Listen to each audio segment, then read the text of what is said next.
diante de todo esse cenário que você me trouxe, né, das médicas, das empreendedoras médicas ou das médicas empreendedoras, como é que você vê a medicina no futuro, assim? Como é que vão ser os próximos passos, assim? Como eu te disse, em relação ao empreendedorismo, eu acho que já tem várias pessoas que vão aí para essa linha do empreendedorismo para aprender, eu mesma, porque como você me falou, né, são novas habilidades que a gente precisa adquirir, habilidades extremamente diferentes da medicina, da nossa prática, porque o médico ele é muito bom para estudar, né?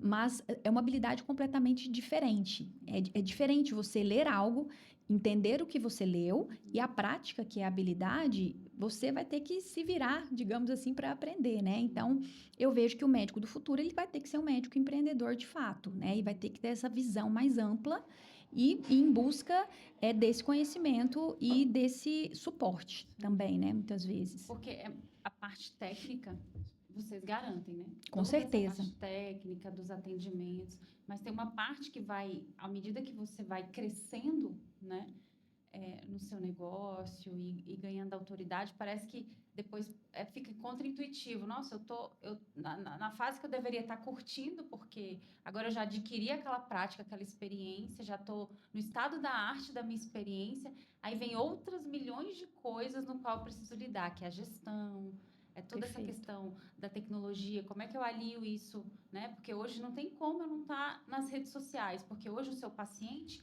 além de cobrar de você, de uma certa forma, um bom atendimento quando ele está lá, né, na sua clínica, ele quer também entender quem é a doutora Juliana, qual o conhecimento que ela traz, como é que... Né? Parece que é uma necessidade a mais hoje dele entender o seu estilo de vida, as coisas que você fala, as suas ideias, e se alimentar daquilo constantemente, não só numa consulta, ou só num período entre uma consulta e outra, né? Porque ele quer estar, às vezes, num ambiente social e falar, olha aqui a minha médica, olha só as ideias dela, né? Olha o que ela produz para o mundo, né? Então, é uma exigência muito maior hoje do que só a parte técnica. E se não tiver alguém, ou a tecnologia, para cuidar da gestão e de toda a gestão dos clientes, de toda a gestão da clínica e toda essa outra parte de infraestrutura, fica inviável. Porque o paciente não é só quando eu estou atendendo, né? Ele me cobra essa presença online, né? O tempo todo. É o Pareto, né? 80-20. Eu acho que o grande desafio, quando você chega num certo nível já do seu consultório, é quais são os 20% que eu preciso me concentrar para eu ir para o próximo nível. E os 80% que eu vou delegar. A gente vai precisar delegar, senão você não vai para o próximo nível, né? Então, você vai ficar enxugando gelo. Lá, quando estava enxugando gelo, tratar o paciente crônico sem ir para uma medicina do estilo de vida. Então, acho que o médico que deseja crescer, né, e crescer cada vez mais, e à medida que ele cresce, ele acaba também oferecendo mais para os pacientes, né? Eu falo que não é crescer somente financeiramente, é aquela abundância que você consegue transbordar. Então, eu acho que é isso, é crescer para você ficar abundante, para você transbordar, para você poder atingir um número maior de pessoas com o seu trabalho, né? E que você transforme esse seu trabalho. Eu vejo muitos colegas com esse propósito, mas se esbarra quando ele chega no nível de crescimento que sozinho ele não vai, porque ele vai precisar se concentrar nos 20% que ele é bom, nos 20% que faz ele ser único, né? Diferente no que ele faz. E esses 80% ele vai ter que delegar. E aí essa fala é muito importante. Sozinho não dá.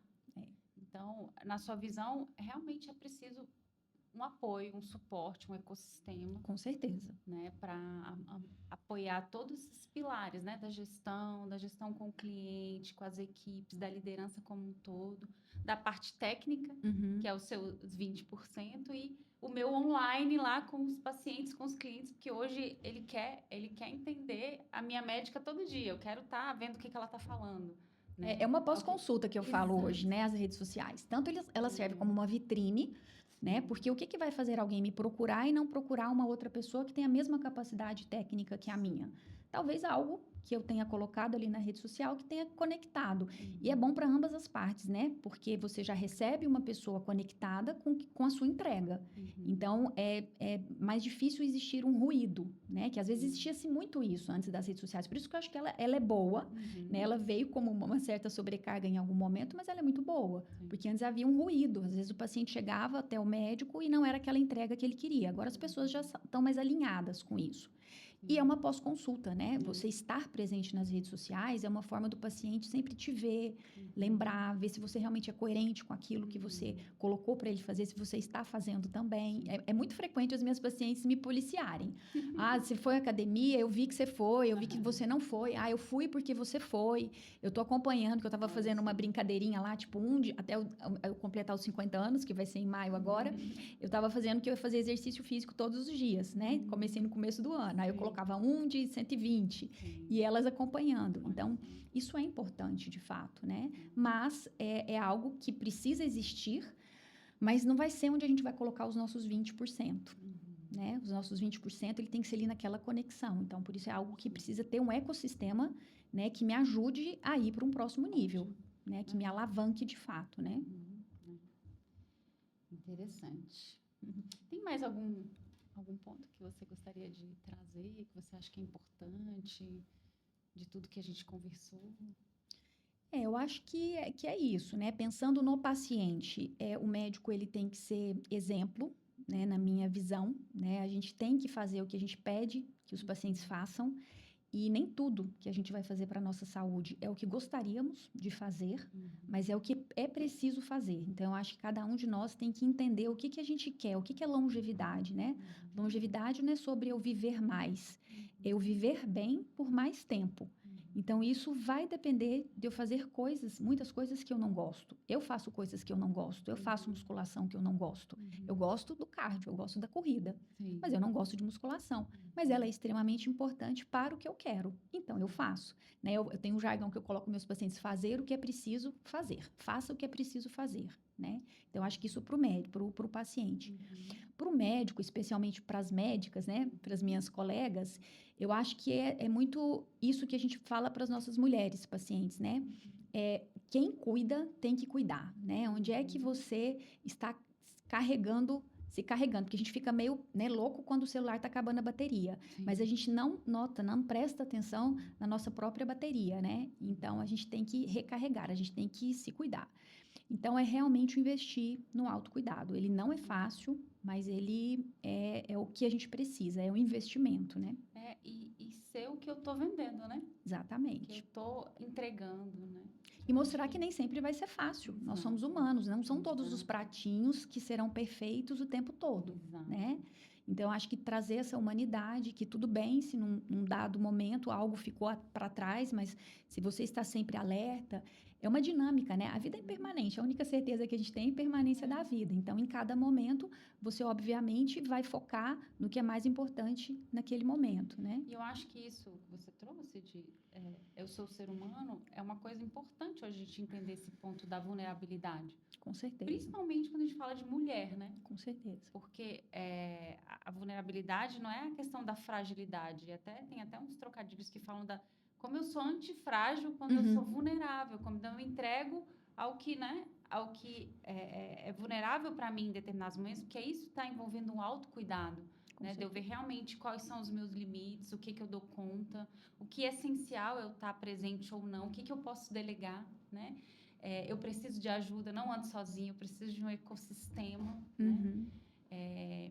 E a mulher em especial, como ela equilibra muitos pratos, como você diz muito bem anteriormente, né? São muitas coisas, é a profissão, é a minha casa, o meu período de perimenopausa comigo, são os filhos, a escola, enfim, né? São vários contextos que a gente precisa e necessita dar conta, mas também o quanto que eu também preciso de cuidado, preciso de alguém ali também me amparando, de um ecossistema, de uma comunidade, de uma rede de apoio.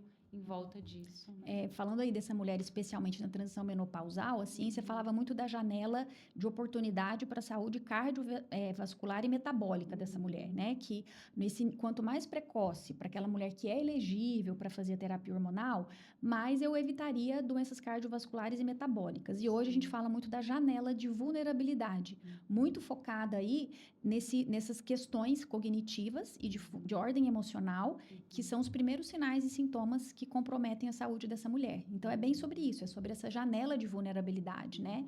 E eu acho que reconhecer a vulnerabilidade é uma força, né? Na verdade, acha-se, né, ou pensa-se que é uma fraqueza, mas eu acho que é uma grande força, né? A gente reconhecer. Eu gosto muito da Brené Brown, né? Porque ela fala muito sobre isso. Então, eu acho que é isso, é sobre você se permitir ser humana, ser vulnerável, porque é a partir daí que você vai avançar, né? Muito bom, incrível, incrível, incrível.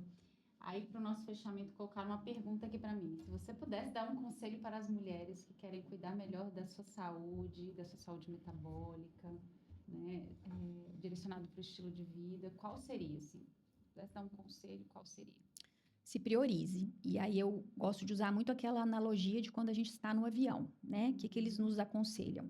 Coloque primeiro a máscara em vocês, adultos, e depois em crianças, nas crianças, né? Então, quem cuida tem que se cuidar em primeiro lugar, né? Seja uma mulher que seja médica ou não, qualquer mulher, né? Ela precisa se cuidar para, de fato, oferecer um cuidado genuíno. Porque muitas vezes esse cuidado, ele é um cuidado por culpa, ele é um cuidado muitas vezes que vai com uma irritabilidade, com um cansaço junto, mas ela precisa fazer aquilo.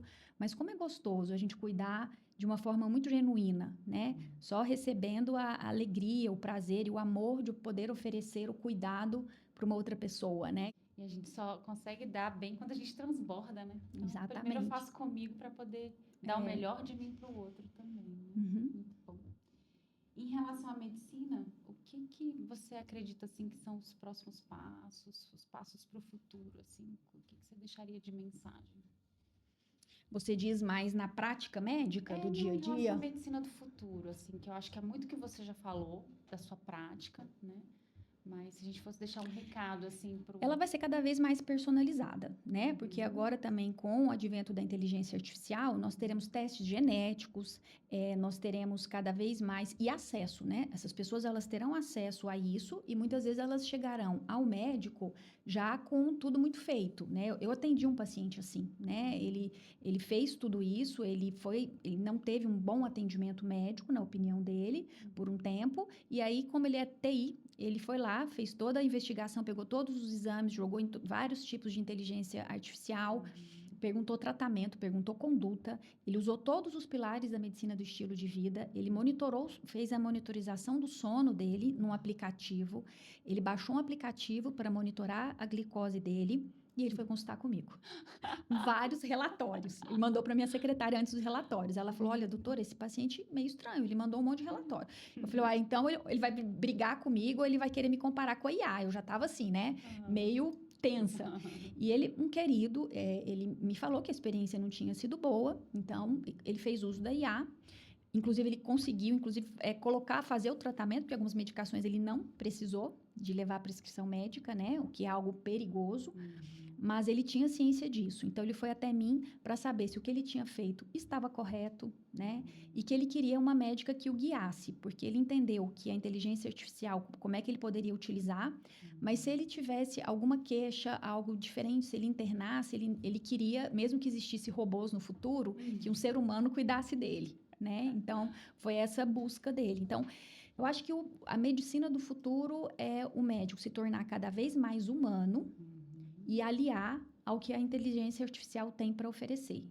Porque a nossa humanidade é que vai fazer a diferença. Só a gente se conecta. Gente quer gente. Gente precisa de gente. Vai sempre continuar precisando, né? Então, acho que essa é a humanidade. A gente se tornar cada vez mais humano, que é um desafio, né? Doutora Juliana, nossa, gratidão pela sua presença. Foi um momento incrível. Obrigada.